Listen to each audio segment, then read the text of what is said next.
너희가 내 안에 거하고 내 말이 너희 안에 거하면 무엇이든지 원하는 대로 구하라. 그리하면 이루리라. 아멘. 하나님께서는 하나님의 자녀로 부름받은 우리들의 기도를 언제나 들어주십니다. 그러나 그렇다 하여서 우리의 모든 기도가 응답되어지는 것은 아니다라는 것이죠. 하나님께 응답받지 못하는 기도가 있음을 우리는 알아야 합니다. 하나님의 택한 백성이라 하여도 이 부분에 있어서는 어떻게 할 수가 없는 것이죠. 따라서 우리는 기도할 때에 어떤 기도가 응답받는 기도이고 어떤 기도가 응답받지 못하는 기도인가를 우리가 바르게 알고 기도해야 하는 것입니다. 먼저 응답받지 못하는 기도는 어떤 기도일까요? 구약시대에 하나님의 택한 백성인 이스라엘은 하나님께서 주신 그 언약들을 무시하고 하나님의 명령에 불순종하였습니다.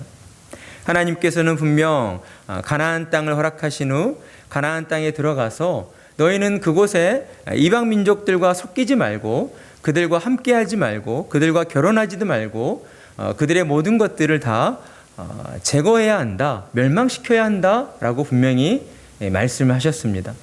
그럼에도 불구하고 이스라엘 민족은 가나안의 모든 족속들을 다 쫓아내지 않았던 것이죠. 그리고 그곳에 정착하여서 가나안 민족들과 더불어 함께 살아가는 그러한 삶을 살게 되었습니다. 그러다 어떠한 일들이 벌어지게 됩니까?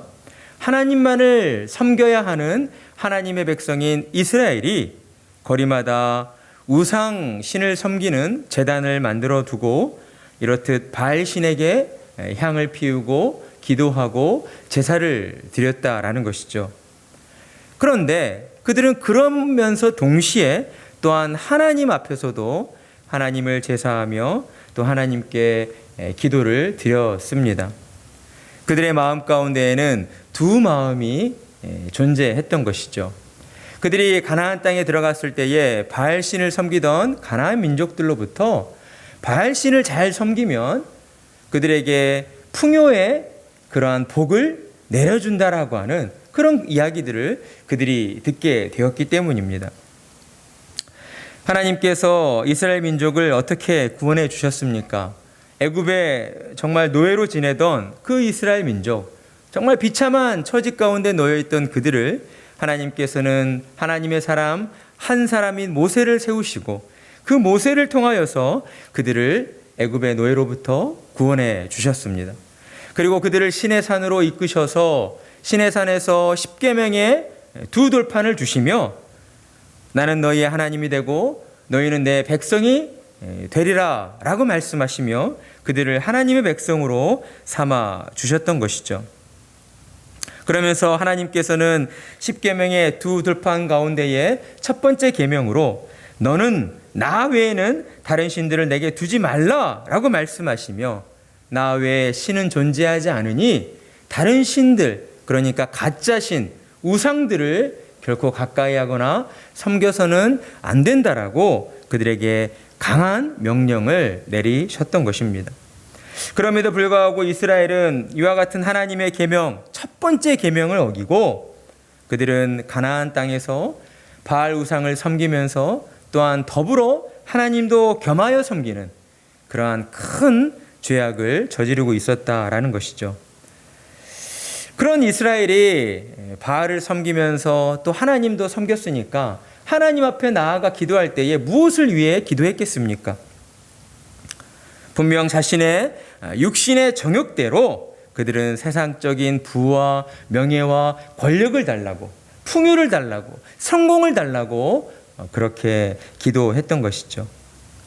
그들이 바알과 하나님을 겸하여 섬겼던 이유가 바로 여기에 있었던 것입니다. 그들에게 있어서 정말 중요한 것은 무엇인가? 누가 진정한 하나님이신가? 누가 진짜 신이신가? 이것보다는 과연 어느 신이 내게 풍요를 줄 수 있는가? 과연 어느 신이 내게 부요를 줄 수 있고 내게 권력을 줄 수 있고 내게 명예를 줄 수 있는가? 이게 더 그들에게 있어서는 중요했다라는 것이죠. 이스라엘 백성은 분명 하나님의 택한 백성이었음에도 불구하고 그들은 하나님과의 언약을 잊어버리고 자신들의 육신의 정욕만을 위하여 하나님을 찾고 구하고 있었다라는 것입니다. 그러니 하나님께서 이스라엘의 그런 기도에 응답해 주실 리가 없다라는 것이죠. 이와 같은 응답받지 못하는 기도에 대해서 신약성경 야고보서 4장 3절을 보면 이렇게 말씀합니다. 너희가 구하여도 받지 못함은 정욕으로 쓰려고 잘못 구하기 때문이라. 이스라엘은 분명 하나님을 섬기며 하나님께 제사드리며 하나님 앞에 나아가 기도하였습니다. 그러나 하나님께서는 그들의 기도에 응답하시지 않으셨다라는 것이죠. 이유가 무엇이었습니까? 그들은 하나님의 뜻에 따라서 기도하기보다 자신들의 육체의 정욕과 쾌락을 위하여 하나님을 찾고 하나님께 기도했기 때문이었습니다. 따라서 기도 응답은 무엇보다 우선적으로 하나님과의 관계가 바로 서 있을 때에 응답되어진다라고 할 수가 있는 것이죠. 하나님께서는 언약을 무시하고 자기 뜻대로 사는 사람, 그런 사람이 아무리 많은 시간을 들여서 아무리 열심히 기도를 한다 하여도 그 기도에 결코 응답하지 않으시기 때문입니다. 오히려 그러한 기도는 하나님의 진노만 더해 가는 것이죠. 그러니 우리는 하나님 앞에 나와 기도하기 전 먼저 우리 자신이 우리의 삶 가운데에서 하나님과 정말 바른 관계 속에 우리가 살아가고 있는가를 먼저 돌아보고 점검해야 합니다. 그러한 자세가 우리 안에 있어야 한다라는 것이죠. 자, 그렇다면 반대로 응답받는 기도는 어떤 기도인가? 응답받는 기도에 대해서 예수님께서는 누가복음 18장 11절 14절로 바리새인과 세리의 비유를 통하여 우리에게 말씀을 해 주셨습니다. 당시 사람들로부터 유대 사회로부터 의롭다 인정받는 종교 지도자였던 바리새인은 하나님 앞에, 그러니까 성전에 나아가 기도할 때에 그는 세리와 멀리 떨어져서 기도하였습니다. 그리고 하나님 앞에 하나님, 저는 다른 사람들 곧 남의 것을 빼앗는 사람이나 불의한 사람이나 가늠하는 사람과 같지 않고 저 세리와도 같지 않음을 감사합니다. 그리고 저는 일주일에 2번씩 금식하고 얻은 모든 것의 11조를 내고 있습니다. 라고 하나님 앞에 기도하였습니다. 여러분은 바리새인의 이 기도를 들으실 때에 무엇이 느껴지십니까?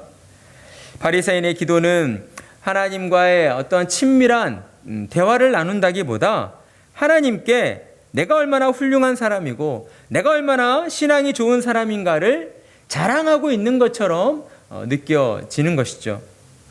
그는 자신이 하나님께 칭찬받아 마땅한 사람이라는 것을 어필하면서 그것을 더 부각시키고 강조하기 위하여 성전 저 귀퉁이 끝에 혼자 조용히 기도하고 있는 그 세리를 끄집어내서 그 세리를 정죄하며 자신을 높이고 있다라는 것입니다.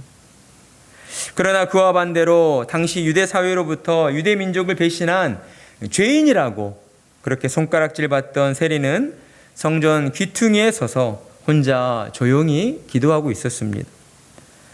감히 눈을 들어 하늘을 쳐다보지도 못한 채 가슴을 치면서 하나님, 이 죄인을 불쌍히 여겨 주시옵소서라고 하나님 앞에 신음하며 기도하고 있었다라는 겁니다. 종교적인 행위로나 열심으로 볼 때에는 우리는 당연히 바리새인이 훨씬 믿음이 좋고 의로운 사람이다라는 생각을 하게 됩니다. 그러나 예수님의 생각은 우리와 같지 않았다는 것이죠.